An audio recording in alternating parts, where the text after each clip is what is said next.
Salam silvikulturis, siap, bina, hutan. Assalamualaikum warahmatullahi wabarakatuh. Selamat sore dan salam sejahtera bagi kita semua. Hari ini kelompok 1 Praktikum Teknik Silvikultur akan mempresentasikan mengenai perkecambahan benih. Mohon disimak dengan baik ya.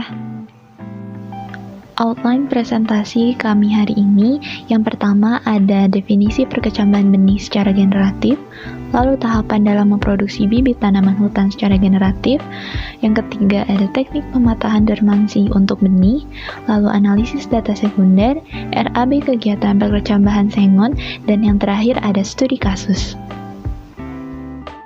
Berikut definisi perkecambahan benih secara generatif.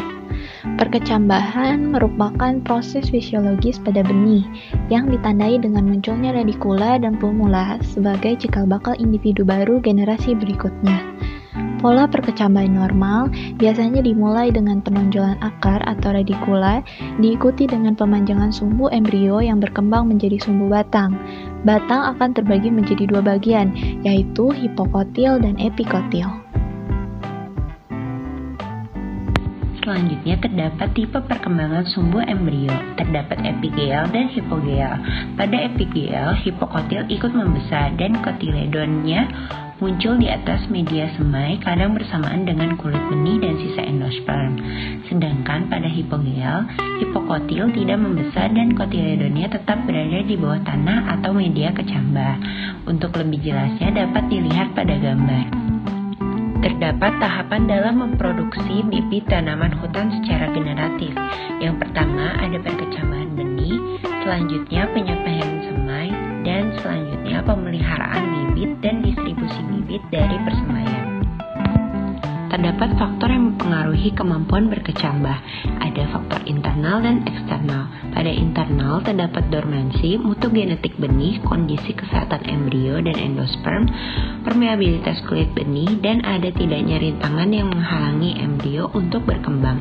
Dan pada faktor eksternal terdapat suhu udara, kelembapan media, dan cahaya, serta perlakuan pendahuluan atau seed pre-treatment. Dormansi adalah suatu keadaan yang dialami organisme hidup atau suatu bagian dari organisme di mana organisme hidup tersebut berhenti bertumbuh sebagai tanggapan atas suatu keadaan yang tidak mendukung pertumbuhan normal. Secara umum terdapat 5 jenis dormansi beserta dengan perlakuan yang dibutuhkan, yaitu dormansi embrio yang dipatahkan dengan teknik pemeraman, dormansi mekanis yang dipatahkan dengan teknik pemecahan, dormansi fisik yang dipatahkan dengan perendaman air panas atau asam, dormansi kimia yang dipatahkan dengan dihilangkan dagingnya, dan dormansi cahaya yang dipatahkan dengan teknik suhu. Untuk mematahkan dormansi pada benih sengon dibutuhkan teknik pematahan dormansi fisik. Dormansi fisik dipatahkan dengan perendaman air panas, yaitu benih direndam dengan air panas dan dibiarkan dingin selama 24 jam. Selanjutnya saya akan mempresentasikan mengenai variabel pengujian berkecambahan benih. Yang pertama ini ada persen kecambah. Persen kecambah adalah jumlah kecambah normal yang dapat dihasilkan oleh benih murni pada lingkungan tertentu dengan waktu yang telah ditentukan. Rumus yang dapat digunakan untuk menghitung persen kecambah ini adalah GP sama dengan jumlah benih yang berkecambah normal dibagi jumlah benih yang disemai dikali 100%. Selain itu ada pula laju perkecambahan. Laju perkecambahan ini digunakan untuk menghitung kecepatan perkecambahan. Rumus yang digunakan adalah GR sama dengan sigma N dikali H dibagi sigma N. Selanjutnya ada nilai perkecambahan. Nilai perkecambahan ini sendiri merupakan hasil perhitungan dari nilai puncak perkecambahan dibagi dengan rata-rata hari berkecambah. Nilai puncak perkecambahan menunjukkan energi kecambah maksimum yang dicapai benih pada waktu tertentu. Nilai puncak perkecambahan ini didapatkan dari hasil persen kumulatif perkecambahan harian tertinggi dibagi dengan jumlah hari untuk mencapai keadaan tersebut. Sedangkan rata-rata hari berkecambah diperoleh dari nilai maksimal perkecambahan dibagi dengan total hari pengujian. Nilai ini menunjukkan kemampuan benih berkecambah pada setiap harinya. Dari kedua nilai tersebut barulah akan didapatkan nilai perkecambahan dengan rumus GV sama dengan PV dibagi MDG. Nah, selanjutnya di sini kita akan membahas mengenai analisis data sekunder perkecambahan sengon yang dapat kita lihat pada tabel berikut. Di hari pertama kita mendapatkan persen kumulatif sebesar 29,5%, di hari kedua kita mendapatkan persen kumulatif sebesar 70,5%, di hari ketiga sebesar 91%, di hari keempat 95,5%, dan di hari terakhir kita mendapatkan persen kumulatif sebesar 95,5%. Nah, dengan total harian di ulangan pertama sebesar 100 dengan GR 1,76 dan GP 94. Selanjutnya ada MDG 18,8 dan PV 24,5 dan yang terakhir ada GV 1,30. Nah, selanjutnya di sini kita mendapatkan total harian untuk ulangan kedua sebesar 100 dengan GR 2,24, GP 97, MDG 19,4, PV 16,5 dan yang terakhir GV 0,85. Berikut merupakan rancangan anggaran biaya dari kegiatan perkecambahan sengon. Terlihat pada tabel di bawah, benih sengon yang dibutuhkan sebanyak 5 kg. Jumlah tersebut dapat dihitung dari kebutuhan bibit termasuk untuk cadangan selamanya, yang pada umumnya adalah 20%.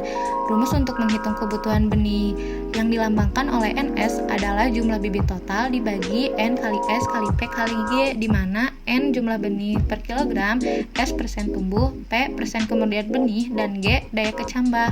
Nah, sehingga kebutuhan lainnya seperti skop tangan, kompor, tanah, tray, dan lain-lain dapat dihitung dan disiapkan setelah sudah dipastikan jumlah bibit yang akan diproduksi. Kali ini diambil kasus pengaruh perlakuan pendahuluan terhadap daya kecambah benih sengon. Pertama-tama, dilakukan perlakuan pendahuluan pada 4 kelompok benih sengon. Pada kelompok A, dilakukan perendaman benih di air mendidih selama 1 menit, kelompok B, direndam dalam air mendidih selama 5 menit, kelompok C, direndam dalam air dingin selama 24 jam, dan terakhir pada kelompok D, tidak diberi perlakuan apapun atau sebagai kontrol. Terdapat 4 kali ulangan di setiap perlakuan. Tiap ulangan perlu 100 benih, jadi terdapat 400 benih di setiap perlakuan. Setelah dilakukan perlakuan pendahuluan, kemudian seluruh kelompok benih disemai, yaitu ditabur di bedeng tabur dan dimasukkan ke dalam greenhouse. Lalu, kelompok benih tersebut disiram setiap pagi dan sore. Terakhir, dilakukan pengolahan data terhadap 3 variabel utama perkecambahan, yaitu persentase perkecambahan, nilai perkecambahan, dan juga kecepatan perkecambahan. Pertama, rata-rata persentase perkecambahan. Berdasarkan tabel tersebut, dapat dilihat bahwa rata-rata persentase perkecambahan tertinggi yaitu pada benih sengon yang direndam dalam air dingin selama 24 jam, yaitu 99,25%, yaitu pada kelompok C. Hal ini dikarenakan benih mendapatkan suplai air yang cukup untuk mempercepat proses perkecambahan. Kedua, rata-rata kecepatan berkecambah.